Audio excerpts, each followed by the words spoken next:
Hey guys, I am back again with another motion graphic tutorial. Today, no Octane, strictly animation based stuff. Today we're going to be going over camera morphs, my absolute favorite. I love them, I use them all the time. I actually don't regularly animate with just cameras anymore, so let's just get right in. So what camera morphs are is you basically, what I like about them is that they allow for full control over composition, right? So let's just start here. Let's just immediately start by creating a camera. And we're going to call this camera number 1. In my project file, it's 5 seconds long. And we're just going to kind of go over how to attack something like this. When it comes to motion graphics, you want every section, every piece of the animation to look as dynamic as possible in terms of camera compositions, right? And moving and animating this stuff, especially the rotations here, if I hold 3 on the keyboard and pivot, you'll see that all of these rotational values, the H, P, and B here, they're all over the place, right? So when I was an early motion graphics artist, I didn't really know how to combat that, and I used to do stuff like make nulls. You know, I would create a null object that's centered on the logo, and then I would parent the camera to it to get like swings and stuff. But since then, I don't do that anymore.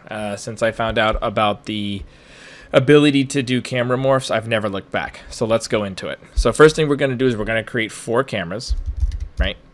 And we're going to name them 1, 2, 3, and 4. So 1 will be the start, 4 will be the end, right? So what we're going to do is we're going to create 4 cameras. So we're going to just kind of keep the first camera centered here, right? And then what I like to do is I like to do, you know, if the animation is going to zoom in on the logo, I like to kind of start small, right? It just makes it, because I want it to feel like we're zooming up into it. And again, this technique will work for anything. If you're doing a short film, if you're doing some sort of an action scene, anything like that, it'll work. So what I want to do here is I'm going to name this second camera number 4. And as long as I have this crosshair icon selected, now I'm controlling that one. And then I just want to come in and I want to make sure that I'm getting a really dynamic shot of my logo here, right? Something like that, right? And when you look now at the cameras, you have 2 cameras. Camera 1 is here and camera 4. So let's say we wanted to do like almost like an S. We want this to turn. I'm going to push this one back even more. So number 1 now is way far away. Right, and we have 5 seconds, so let's do our second camera. So we're going to control click this up. Oops, we're going to control click camera 1 so it duplicates it. We're going to name it 2, and we're going to now look at this and say, okay, where do we want the second camera to go, right? So let's do this. Let's just start here for now, where we're going to kind of do like this. I think we're going to maybe do like this S turn, and we're going to land at the bottom right, which is camera 4. We're going to land here. So this one, let's raise it up a smidge. Let's actually go up. And again, let's maybe point at the logo a little bit. Look down. Again, you want to keep the logo kind of centered as best you can. And again, for this one, you can already see that we're about half the distance between this camera and the other one, right? So let's go ahead and push that back just a smidge. We're going to do a lot of adjusting once we actually get the camera morph in there. But for now, like I said, this is just we're just blocking it out. Blocking it out is, again, just making sure that we have everything we need. And then maybe this last camera, this number 3, which is the in-between of 2 and 4, obviously.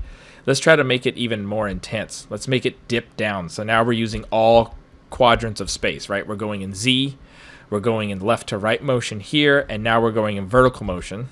So if you look at like this animation here, the camera starts here, we go here, we swoop down, and then we end at the bottom. So we've got our 4 cameras, right? Now this is the best part. Once you have this, camera morph is so easy because 1, it's not destructive. You don't have to keyframe any of your 4 cameras. And what you do is you just, I think, it doesn't really matter because it'll inverse it, but you basically select all your cameras, and you go down here to camera morph. When you click this, what it basically does is, if you're looking through the main, if you click this crosshair now, the camera morph, right? You'll see that at 0, it's at camera 4. And if we slide this, what we start to get is this really cool animation. So now what it's basically doing is, you can see it. It's creating this orange shape, this line. This is the path of the camera morph. And it basically uses all of the transform controls for each one of those 4 cameras to piece together, right? And the nice thing is it gives you this slider. Now the slider allows you to make for these really buttery smooth animations.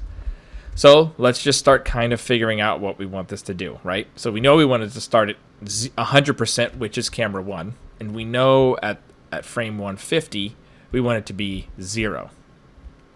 So if we come in here and we right click the blend, go to animation and go to show track, here's our 2 keyframes. I'm going to select this and hit H so we can see the actual curve here. So yeah, so now we have an ease out and then an ease in. And as you can see, it's kind of wonky, right? But here's the best part. Let's say we wanted to do a very quick move right off the top, slow down between cameras 2 and 3, speed back up, and then hit at the end. So how do we do that? Well, what you basically do is, this is why I love it. When you have these 2 keyframes set, which is basically this one's at 100% and 0 is the end, what you can do is you can just kind of go into the timeline and figure out, I want this to go from here to maybe here really quick. Maybe I want the distance to be around here. So if you just hold control and click this, it'll make a keyframe. Well, that keyframe, I can slide this over to be as fast as I want. So now when you play it, you get that movement. So see, it's now taking that position that we were at, where it almost in a more linear fashion. There was a slight ease in and ease out, but we told it, hey, take the position, which is what this line represents, right? It's the actual position of that camera morph, and we were going to push that thing forward, and that's going to give us this really nice zoomy animation, and we can really push this. We can push it, wham, where it comes really fast, right? And then what we could do is we could say, okay, so from frame 15 to frame, I don't know, let's just say to here. I'm freestyling this. I have no idea how this is even going to be looking and feeling. So now what we've got this like slow moving thing. And see, this is kind of boring. So I think I want it to hit, slow, and then I think, here's what we'll do. We're going to get rid of this keyframe that I just made. And what we're going to basically do is we're going to take these 2 here, right? So from frame 2, or on frame 14, we're going to go to frame 30. Not even. Let's even make it more dramatic. Let's go to frame 20, so only a couple frames. Control click that again. And now we're basically taking the distance, and we're going to take longer to get there. So now if you look, we're going to do quick hit, slow. And see, if you look at this here, this line's basically saying it's not moving at all. So we're going to fix this by just adjusting that so that we have some sort of movement here. Again, we want it to still move, but we want it to like slow down a lot. So you get this nice little thing, and then let's have it ramp up again. So now what we've got here is what this thing's showing us is we've got a very quick ease in, super fast to this first keyframe. Then it's going to hold like it's barely moving. And we just want to slide this down a little bit. It's barely moving, and then we want to explode again. So this is about 15 frames. So 15 frames would be 75, right? That's where our position for the next keyframe needs to go, which means, well, where do we want this thing to go? Well, I want it to go to like here. So I'm going to control click on this line. It's going to give this new track to me. And I'm going to slide this back to 75. Now, as you can see, it's almost like time remapping in After Effects. So we're going fast, slow, fast, right? So even here now, right, let's continue this. So now we need a slow bit to kind of balance it out a little bit, because this is saying you're having a ton of movement. The camera morph. So if you look at the position here, key value is 57. And then by the time we get to here, we're already at 20. So we've dropped quite a bit. Remember, because we're going from start keyframe, which is camera 1, and this is camera 4 down here. So we're saying how fast do we get there, and that's what's giving us that like slow time remap vibe with everything. So now what we need here is we actually, again, want to find something relatively close to this keyframe, and we want to be able to do this and control click it and then drag that out. And again, this one's, oh boy, what's that, like 40 something frames. So let's go ahead and add 40 frames, which is like, I don't know, let's just eyeball it. Let's do maybe 115. So we're going to move that tracked keyframe element to frame 115. And now you get that slow again. And now we're going to do one more quick and then the final settle, right? So now we have bam, hold, bam, and bam, right? So now let's do this. So for the last bit, what do? Again, we want to go very, very close to the end here, because what we want is we want a large drop off, right? So we want a fast move again. So we want to come almost all the way down to here. We want to come almost to the end of this. I'm going to zoom in here. I'm going to hold 2 and scroll to the right. And I'm going to control click on frame like 137 and take that keyframe and push it even closer. Again, mimicking either, what's this, like 14 frames? So 15 frames would be 130. So something around here, right? And now we have another, if you look at the, if you hit tab, you can switch between your track view and your curves view. And now you can see this drop off, right? You can see what we're doing. These drop off slopes are the parts that we're trying to really, that's what's giving it that like jump cut sort of like really fast motion, right? So what we can even do is when we get here to the end, we can even do something, again, more interesting, which is let's add another slow. So it's going to go quick to slow again, right? Now, when we do the slow again, what we're going to do is we're going to grab something close to this keyframe, and then we're going to push it to the right. So we're actually going to push this one further. And then one of my favorite tricks is you grab this last keyframe and rip it way off the timeline. What that's going to do is that's going to give you some more time to basically create a really fast drop-off that basically never stops moving. So like if we wanted to increase this maybe to, let's just go to 200 frames. Even then, I don't want this last frame on frame 200 because I want it to never stop moving, right? As long as you don't have it moving, it looks alive. It looks like it's still moving. Again, in life, most things always are moving. So our eyes are kind of trained with that. So you kind of want that nice bleed off speed at the very, very end. And to even make it more dramatic, you can grab this last Bezier arm, drag it really far, and then hit 0 on the keyboard to make sure that it's zeroed out on the 0 plane here on this dark black line, which means you have no crossover, right? It's not going up or above, which can cause some jumpy animations. So yeah, we're going to do this, and again, the lower we can get this down here, the more drastic the movement. So you'll see now we have 1, 2, 3. And now even that one, that third one there, it doesn't seem as intense to me. So what I'm going to do, I think what we could do is we could delete this keyframe, which will give us this really drastic fall off here, right? This is what we want. And we want this to look really drastic here at the end. And again, to do that, we can just create more of an S. So if we zoom in here, we want it to fall off like that. That's going to give us a more dramatic animation. So if you look, there we go. So now we've got this. And like I said, there's no keyframes. I can move any one of these cameras at any point in time. Let me shut off the lines so you guys can see it without it.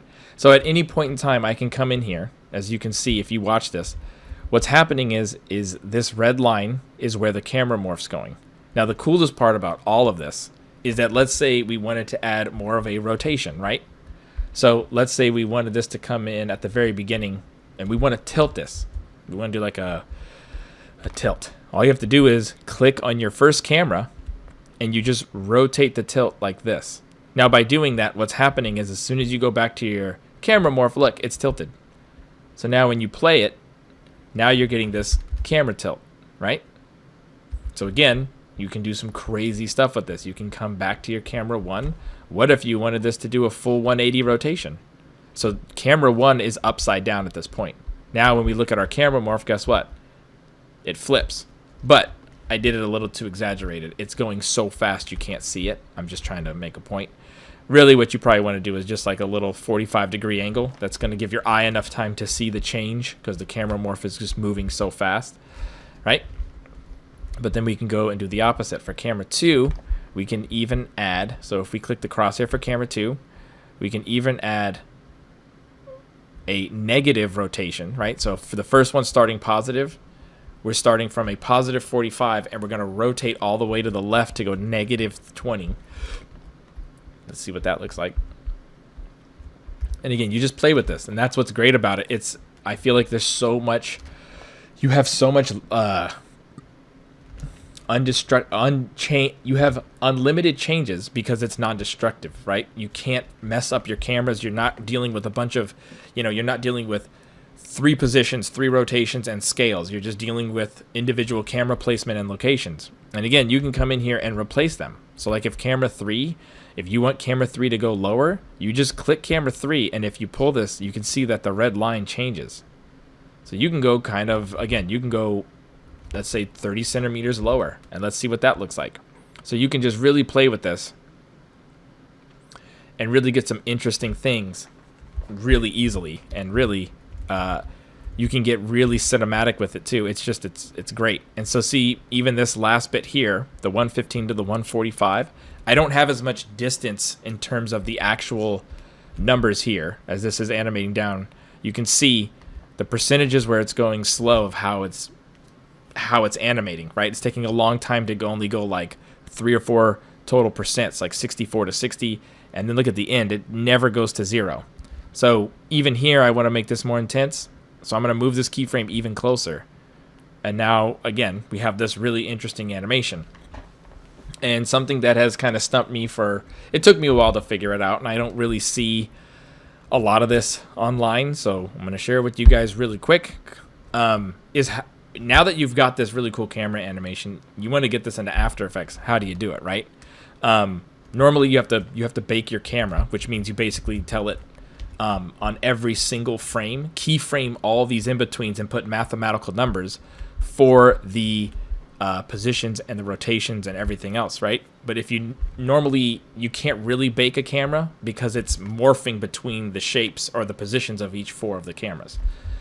That being said, the thing I like to do is, obviously, first, you need to make sure that your render settings match your timeline. So if you make sure it's on all frames and the resolution is correct, that's going to make sure that you have everything here like you need it, right? Also, let's make a null object, and let's put a Cineware tag on here. This is going to allow us to see this null in After Effects, right? So we'll do one there, and we'll do another halfway, and then we'll do one at kind of the start, just so that we can see, in After Effects we'll be able to see these. That being said, to really bake these is really simple. All you need to do is you grab the first camera morph keyframes, and in here make sure you're in, so if you hit Shift F3, make sure you're in the timeline, and you want to make sure that you select this. Make sure you select the stuff on the left here, the camera morph and the blend. Make sure you have all that selected. And then if you go to functions and you click bake objects, it's asking you, do you want to start where, what frame, and end where? And we want this is the setup, right? You can click all parameters, but like right now, we don't really need scale because it's not going to affect anything. So if you just hit OK, watch what happens. Now your camera morph is 100% baked, right? So now this camera morph copy here, actually, wait, hold on. It didn't do it right. Let me undo that. Make sure you have this selected and you have this selected on both of these. And then when you go to functions, you go to frame, where'd it go? Function, bake objects, right? And you hit this. Now, let's see, that should work. That should have worked this time. Let's see. Right, so now what you have is you have an actual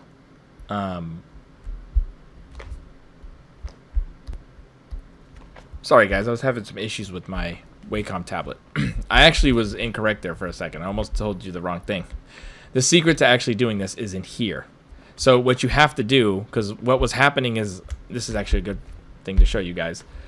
if you go in here and you try to bake the object, what ends up happening is if you don't do it right, it just creates another tag, and you still can't really extrapolate what you need for After Effects for this. So that's not what you do. You come in here to your camera morph, this camera, and you keyframe all of these. You keyframe all of these. Now when you go in, right, and you look at the tracks, you'll see that you have tracks for the position, scale, and rotation. Now you highlight all your keyframes, all this stuff over here, and now you go to functions, bake objects, and hit that. Now what ends up happening is you get this. You get a camera morph copy. So you could, in theory, completely shut all this off.